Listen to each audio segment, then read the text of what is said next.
Hey, what's up guys? Apple is going to play some game-changing moves. As there was a lot of leaks going around that Apple is going to produce its own wireless charging technology for a very long time for their smartphones. But now some finished product is going to come out from them as new iPhone 12 images has been leaked out. And it shows that it's going to have magnets on their back. Why Apple is going to have magnets on their back? You might be thinking about it. Let me explain a little bit about it.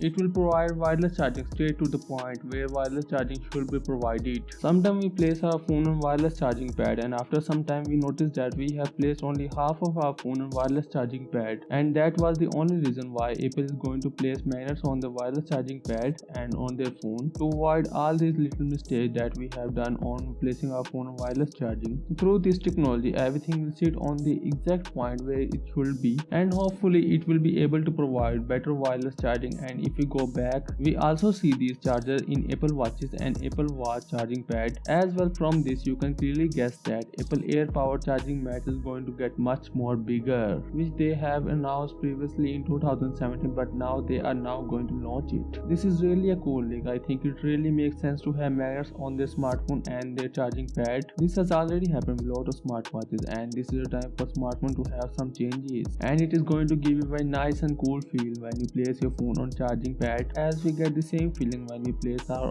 iWatches on their charging deck. And there is another leak going around that iPhone 12 is going to solve in stages. It seems that Apple is going to solve some of their smartphone earlier and some of their smartphone later on. Reason might be they are going to introduce new technology, and they are also going to produce new production line in their manufacturing plant. This might be the cause of delay. It seems to make sense as this year they are going to introduce 4 different variants of iPhone 12. And Samsung has also taken the right step in software section, like in this Note 20 and S20 series. They are now going to give 3 years of major software support, but unlikely Apple, I guess, gives 5 to 6 years of software support. They give it because they want to keep their customer keep using their phone. But overall, this is a great move from Samsung. But there was more rumor that it might be extended 4 years of software support, but for now they have asked only 3 years of major software update in their flagship devices. I really appreciate this kind of move from Samsung. And this year Apple is going to launch all their phones in OLED display, and they are all going to come with 5G support with 120Hz of refresh rate, and Pro model is going to come with LiDAR scanner at their back, which was introduced recently in iPad Pro. Tell me about your thoughts about iPhone 12 in comment section down below. And this was it for this video. I hope that you will like this review about iPhone 12. If you like this review, then like this video and don't forget to subscribe to this channel. Catch you next one.